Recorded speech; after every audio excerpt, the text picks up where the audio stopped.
Hello everyone and welcome back to another Diecast review. Today we have Kevin Harvick's number 4 Mobil 1. What is this called technically? This is the Mobil 1 Fan Vote Black. Now, you may recognize this scheme from a certain race. This was ran at the Charlotte Roval, of course in the round of 16 I believe for the playoffs. Now I don't know why, but there is no front banner, which is pretty interesting. Considering the fact that I know they had the Harvick banners because they had them on the Subway car, but I'm not really too sure why they don't even involve a banner for the front end for this car. So it is pretty unfortunate. It brings me back to like 2019, whenever we didn't have any front banners, which is again unfortunate, but nonetheless, I mean, it's still an okay paint scheme. Now, I mean, there's a little bit of kind of like small lineup controversy following the number 5 for the race win, because this was the race that had the pink window nets, right? So the Larson, the race win right here, was supposed to have the pink window nets on both scales. They offered it for the Larson, but never, of course, they didn't do it. But they didn't even do it for the Harvick either, even though it specifically ran at that race. Now, what they normally do is say if there's a one-off scheme at like one race, which I believe it was only ran at the Roval, normally they'll do whatever special thing the car has. Like, say if it's a one-off race for a plate track, they'll have the little roof hatch. Stuff like that. So, I mean, I don't really expect Lionel to do the pink window net, but they said they would on the Larson, even though they didn't. I don't really know why, but nonetheless, I mean, it's just, I don't know, it's kind of weird either way. But I mean, back to the actual diecast. So this was the car that he absolutely slammed into that first turn because he got a little scared, I'm not going to lie. A couple laps before, or however many laps it was, he gave Elliott a good old little bump, put him into the wall.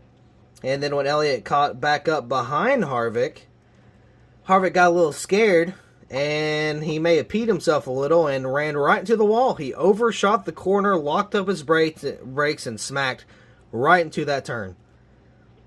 So, I made the raced version of the number 9. I do not have plans to make the number 4, just simply because, I mean, that hood's going to be pretty hard to do.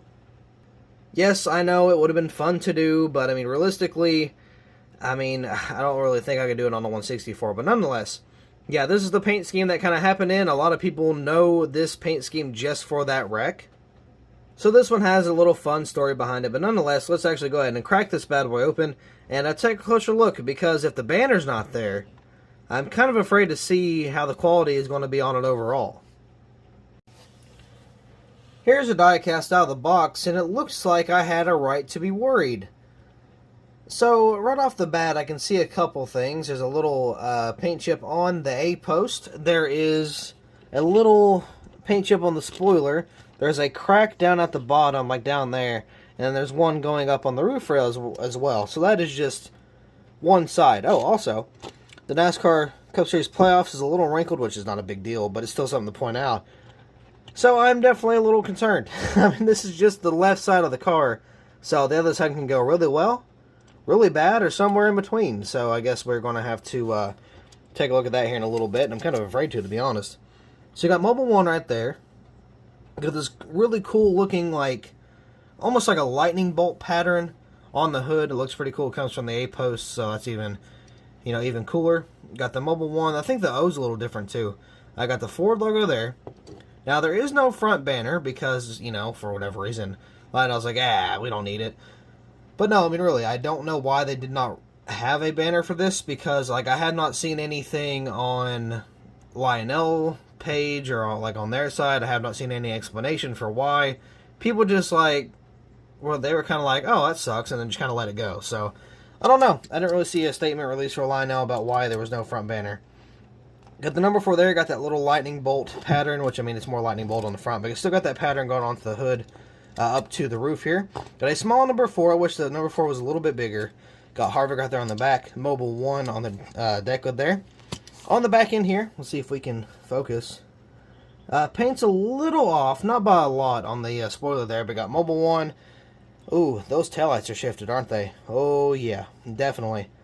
So got some shifted taillights back here, some modified taillights. Got Mobil 1, the number 4 Ford license plate there.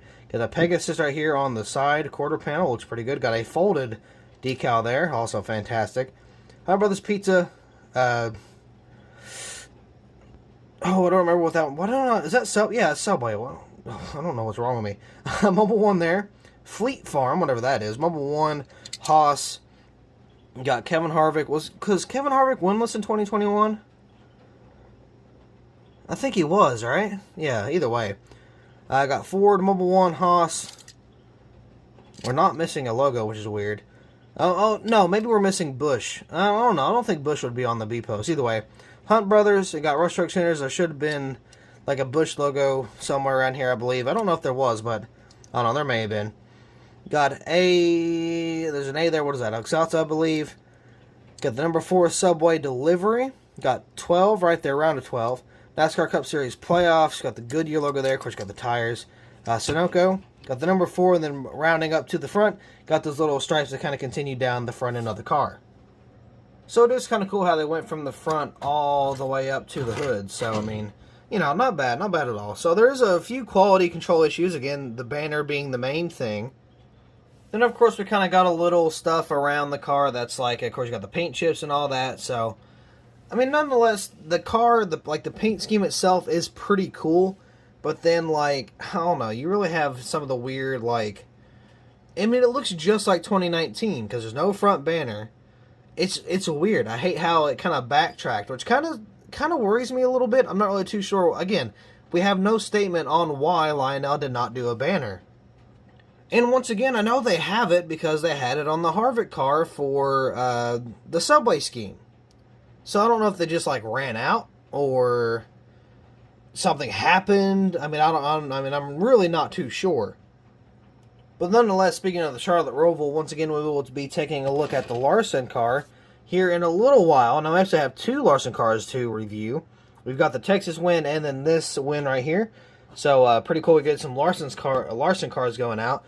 And then we got some brand new Byrons I just released. We got, let's see, was it the Liberty University car? We got the Exalta paint scheme. And get this, I have 4 brand new customs. Not after today, or yeah, after today. We'll have 2 Kurt Busch customs, a Kevin Harvick custom, and an Alex Bowman custom. So we're actually going to be reviewing those here very, very soon. Also, speaking of customs, I can promise you I'm trying to get the wave for Bottom Bag Diecast out. I promise I'm trying to do so, but I gotta wait till my phone comes back. It's going to be at least 4 more days. And I had a little bit of news that kind of struck me a little bit. They may or may not be wiped completely. So depending on how it returns to my hands, hopefully it will all be there. Because it's just a possibility. It depends on like what it needs to be done. But it's just a cracked screen. So I hope, which I mean there should not be any reason to reset the phone. So whenever we get the phone back and if it's not reset, we'll be able to post some stuff on eBay. Got a whole bunch of 124s I'm wanting to get rid of. And we have some customs that I'm wanting to throw up there too, along with some of the, or not some of, the entire Bottom Bag Diecast Wave 3. And not only that, I've got Wave 4 also that I'm ready to release. So I'll probably release Wave 3, then maybe like 2 weeks later I'll release Wave 4. But nonetheless, I'm trying to get it out, I promise. I know the eBay page has been pretty inactive recently, and that is why I just have not had my phone. Or my main phone anyway. I'm recording on a backup phone, so I'm trying to, you know, kind of get everything back together. But I will have an update whenever I can. But with that said, that should be all for this diecast review, so thank you all so much for watching. I hope you all enjoyed, and I will see you in the next video. Everything that I ever worked for, I'ma keep on pushing till